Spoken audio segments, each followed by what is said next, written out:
Tema kita pada sore hari ini adalah bertumbuh dan beroleh keselamatan. Alkitab dengan jelas berkata dalam 1 Petrus pasal yang kedua ayat yang pertama, supaya anak-anak Tuhan orang percaya itu membuang segala kejahatan. Segala kejahatan, tipu muslihat, fitnah. Petrus katakan semua itu harus dibuang. Nah, kalau firman Tuhan berkata, buanglah segala kejahatan, maka apapun alasannya, tidak boleh seorang anak Tuhan menyimpan atau memelihara yang namanya kejahatan. Kenapa kita harus membuang yang namanya kejahatan? Membuang yang namanya semua fitnah, tipu muslihat. Karena semuanya ini tidak ada artinya. Semuanya ini selain tidak berarti, ini juga akan bisa mencelakakan kita, membuat pertumbuhan kerohanian kita menjadi mandek, bahkan menjadi turun. Bahkan kalau kita baca di dalam Ibrani pasal yang kedua, kita katakan supaya kita, Ibrani pasal yang ke-12 ayat yang kedua dan 3, supaya kita, kata firman Tuhan, membuang semua beban yang merintangi kita. Semua dosa itu adalah beban dan itu adalah yang merintangi kita. Jadi kalau kata firman Tuhan, membuang semua kejahatan, tipu muslihat, fitnah, maka harus dibuang. Kalau ada orang berkata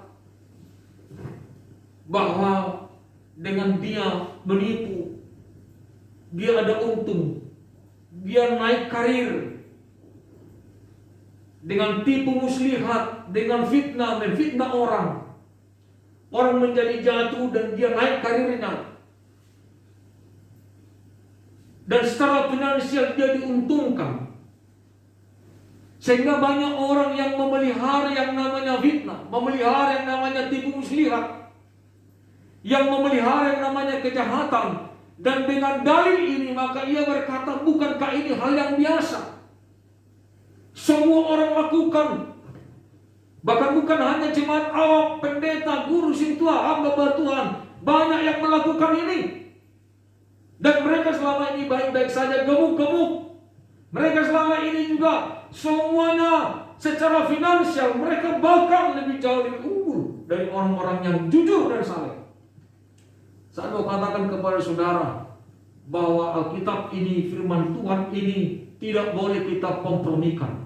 Kalau Alkitab katakan buang segala kejahatan, harus dibuang semua kejahatan. Tidak ada alasan apapun yang membuat saudara menyimpan, memelihara kejahatan. Buang, kata firman Tuhan, maka kita harus buang. Karena ini beban berat kepada pertumbuhan kerohanianmu. Ini penghalang saudara bertumbuh. Anak-anak Tuhan mungkin secara finansial dia punya uang, tidak berkekurangan, tetapi rohaninya tidak mengalami pertumbuhan. Dan kalau dikatakan firman Tuhan buang, mari kita buang semuanya, apapun jenisnya. Semua kejahatan yang mungkin selama ini pernah kita lakukan dan pernah kita pelihara dalam hidup kita, maka pada sore hari ini Alkitab dengan tegas berkata, buang, maka kita buang. Amin. Amin. Saudaraku yang kekasih dalam nama Yesus, kalau ini kita buang, kata firman Tuhan, maka datanglah kepada batu itu, batu yang dulunya dianggap remeh, yang dulunya dibuang oleh tukang-tukang bangunan, kata firman Tuhan. Tetapi kita datang kepada dia supaya apa? Dipergunakan. Jadi orang-orang yang sudah membuang kejahatan itu, maka setelah dia buang semua kejahatannya dan dia datang kepada Tuhan, karena orang-orang yang membuang kejahatannya ini diibaratkan seperti bayi yang rindu akan air susu murni, kata firman Tuhan. Jadi ada dua hal. Yang pertama, kita buang kejahatan, baru kita rindu akan air susu yang murni, seperti bayi yang rindu akan air susu yang murni.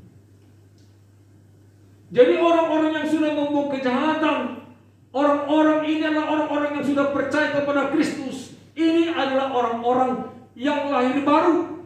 Dan kalau lahir baru, orang yang lahir baru itu dianalogikan seperti bayi yang rindu akan air susu yang murni. Tidak hanya sekedar kita membuang kejahatan, saudara harus maju lagi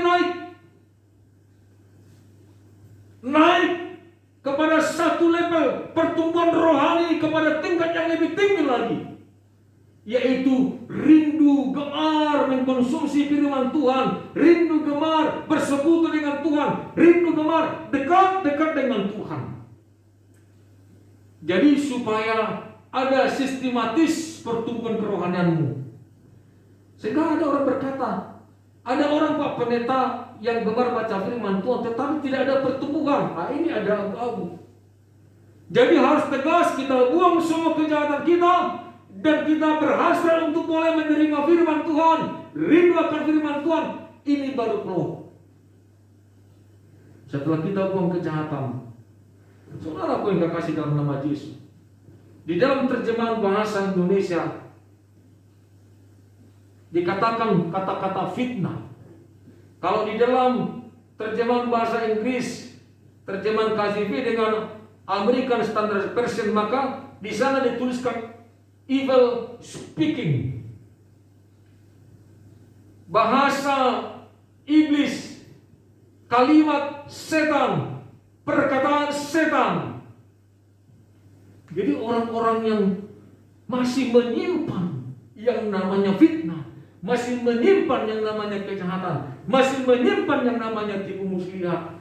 Orang-orang ini, kata firman Tuhan, adalah orang-orang yang sedang melakukan semua rencana-rencana si iblis, atau bahwa semua yang dikerjakan orang ini adalah bersumber dari si iblis.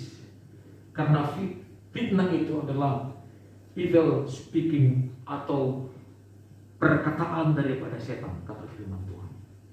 Jadi kita harus buang dan kita masuk kepada persekutuan yang intim dengan Tuhan, masuk kepada kegemaran akan firman Tuhan, masuk kepada sukacita untuk menerima semua teguran, didikan, hukum-hukum Allah dalam kehidupan kita. Dan orang-orang ini, kata firman Tuhan, maka orang ini akan dipergunakan menjadi bagian daripada pembangunan bait suci Allah secara rohani.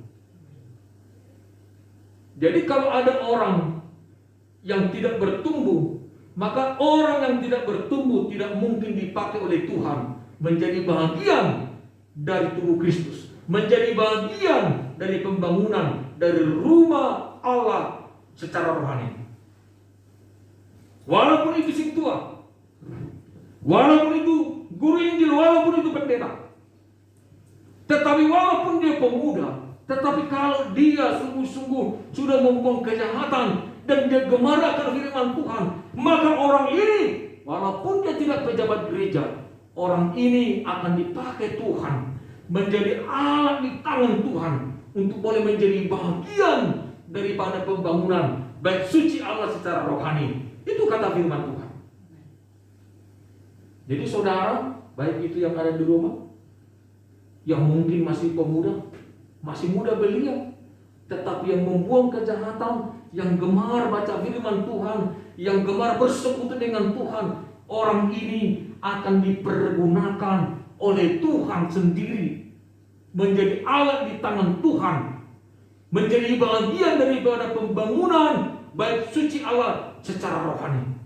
Jadi bukan pembangunan bait suci Allah secara fisik, bukan, tetapi secara rohani. Artinya orang ini adalah orang bagian yang karena orang ini yang bertumbuh ini, maka orang-orang percaya banyak yang dipersatukan, orang-orang percaya banyak yang direkatkan, orang-orang percaya berkumpul bersama-sama dengan orang yang bertumbuh tadi.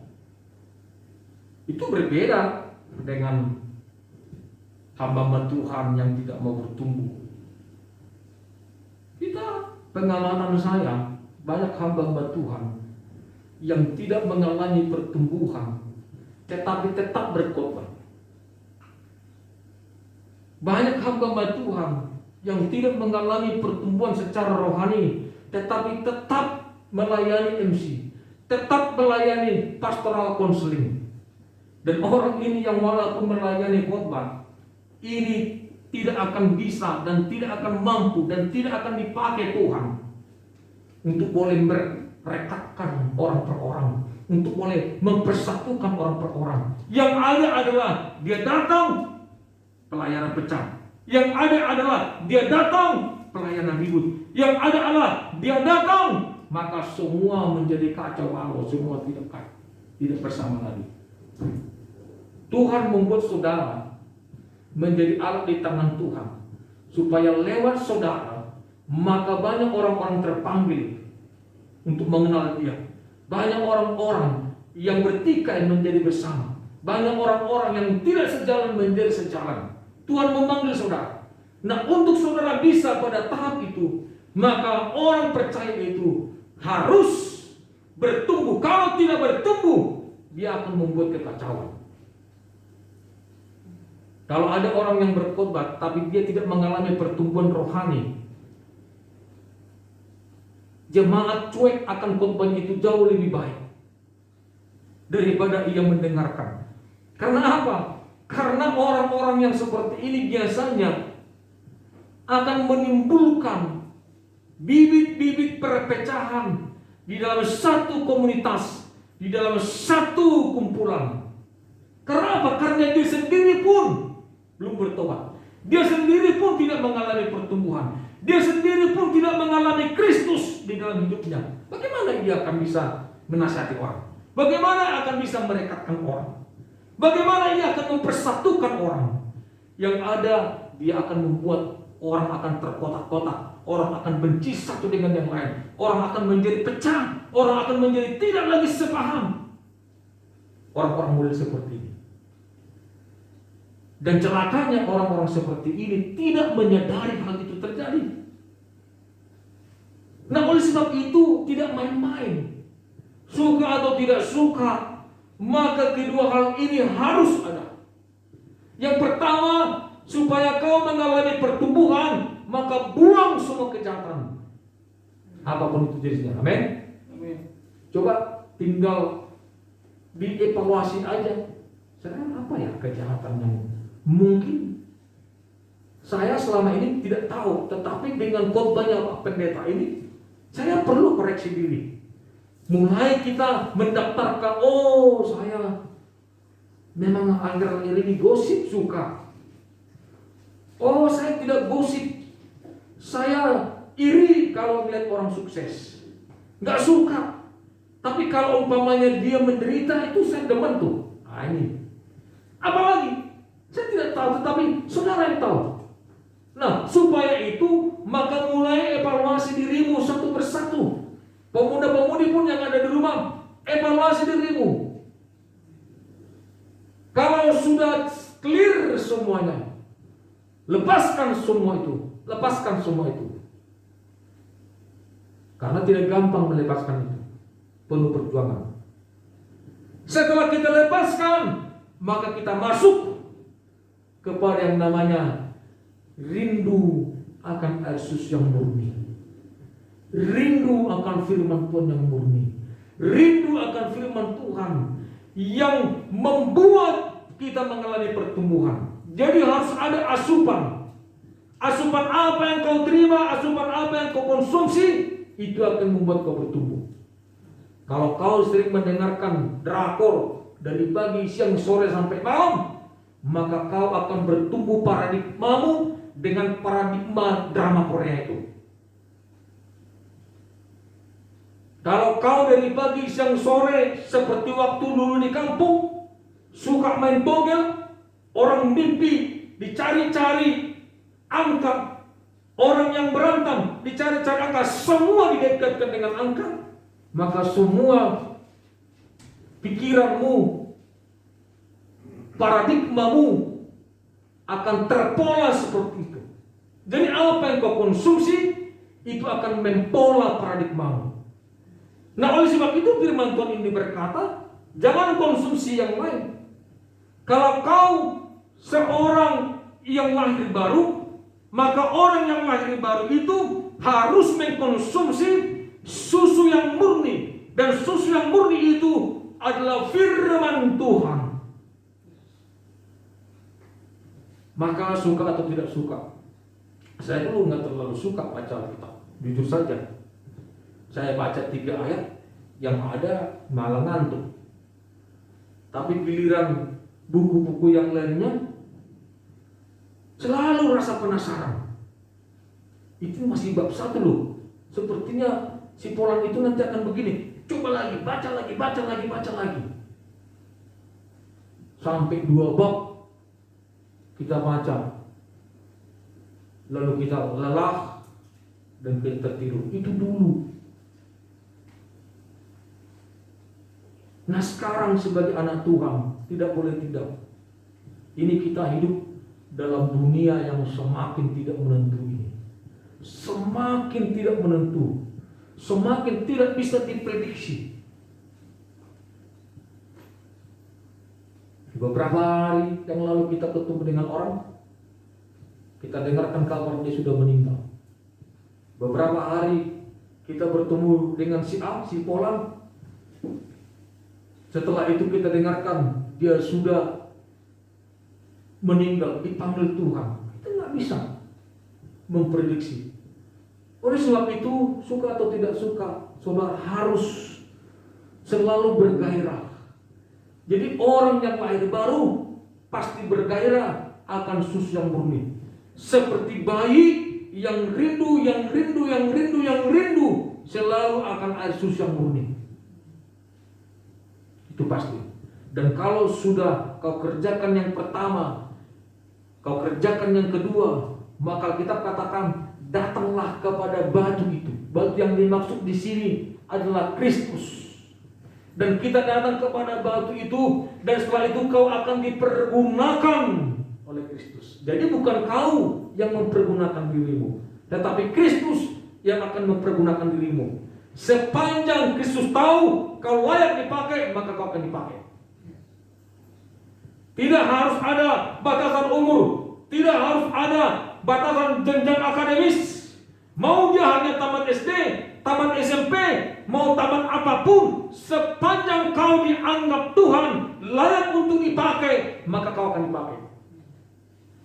Kalau ada pendeta yang mencoba-coba memakai seseorang yang walaupun dia tidak layak menurut pemandangan Tuhan, ini berbahaya. Berbahaya. Jadi supaya jangan kita sampai ke sana, maka pokoknya persiapkan dirimu dan latih dirimu. Latih 2 hal, baca firman, bersekutu. Baca firman, bersekutu. Itu saja. Setelah baca firman, bersekutu, maka kita mengalami pertumbuhan. Setelah kita mengalami pertumbuhan, maka tiba saatnya kita akan berbuah. Kalau tiba saatnya kita akan berbuah, maka kita menjadi berkat bagi banyak orang. Puji Tuhan. Itulah yang dimaksud bertumbuh. Dan yang terakhir, saudaraku yang kekasih, menjadi beroleh keselamatan.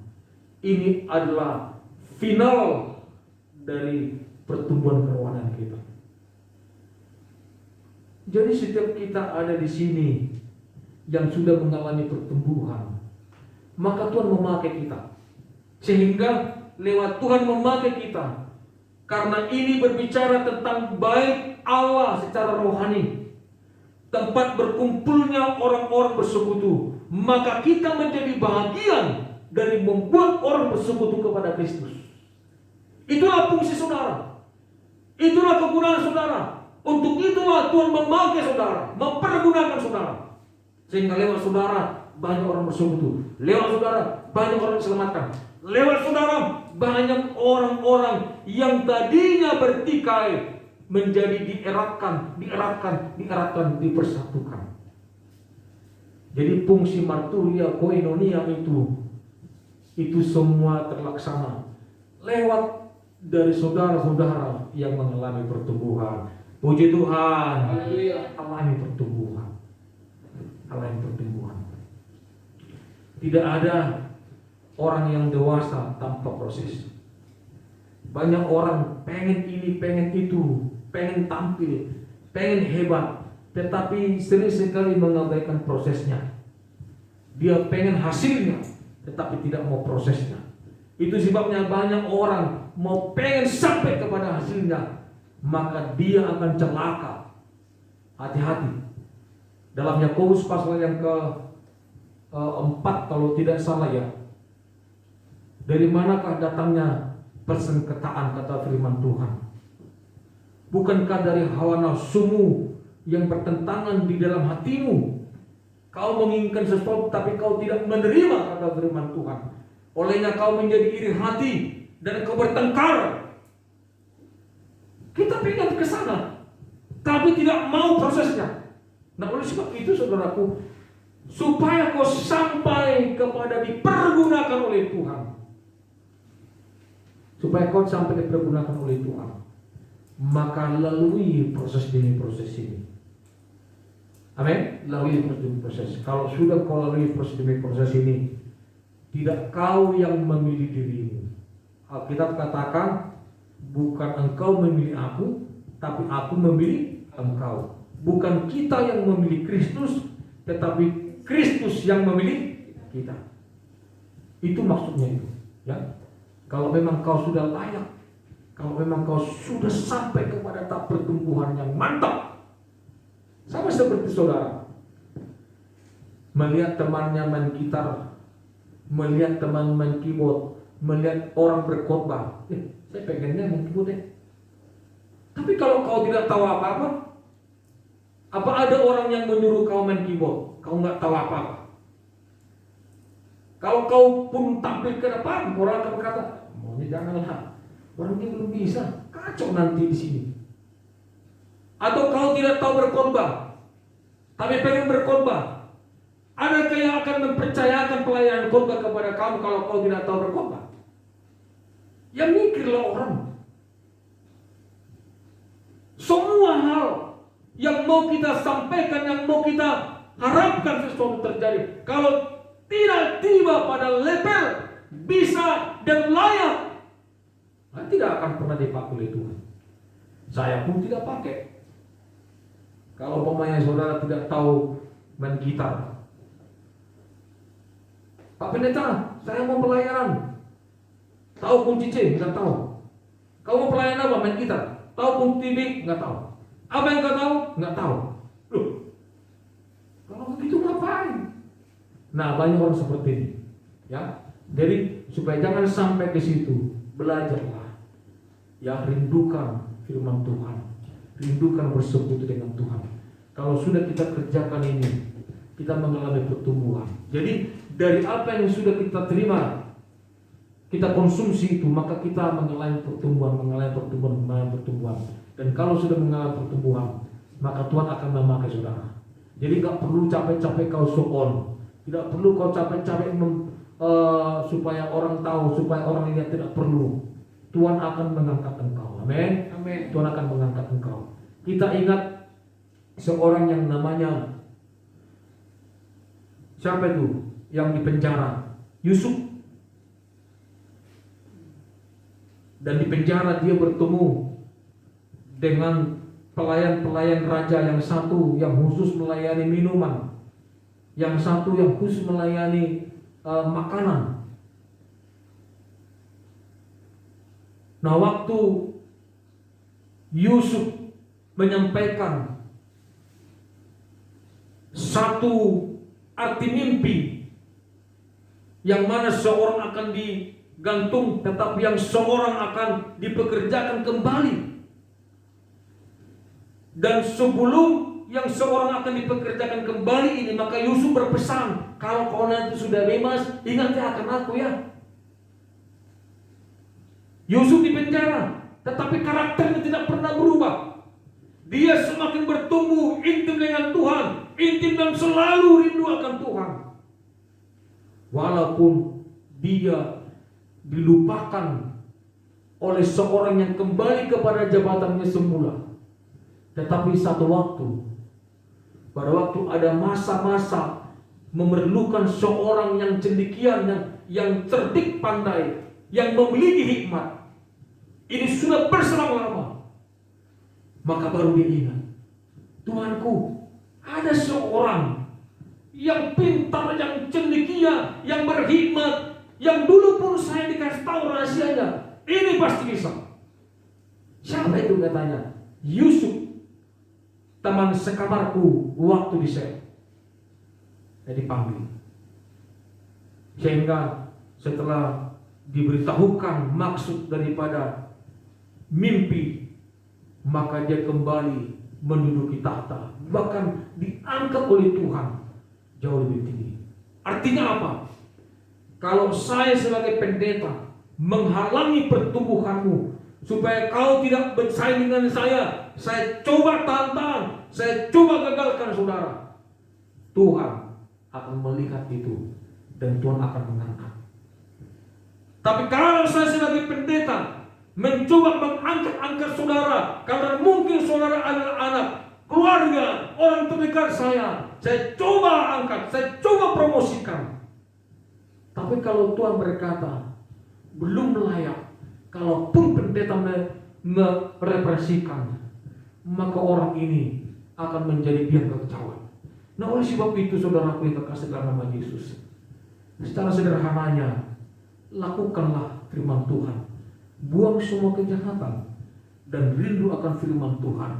Kalau sudah demikian kau mengalami pertumbuhan, dan Tuhan akan memakai kamu pada suatu apapun, situasi apapun. Tuhan akan pakai orang-orang yang bertumbuh, bukan orang-orang yang pengen tampil, tetapi orang-orang yang bertumbuhlah yang akan dipakai oleh Tuhan. Puji Tuhan. Haleluya. Kita bangkit berdiri, kita menaikkan pujian bagi Tuhan, dan kita berdoa kepada saudara-saudara kita yang mengalami isoman, supaya tangan Tuhan menolong, supaya tangan Tuhan memberkati, tangan Tuhan memberikan kesembuhan. Bagi muda-mudi jemaat Tuhan yang mungkin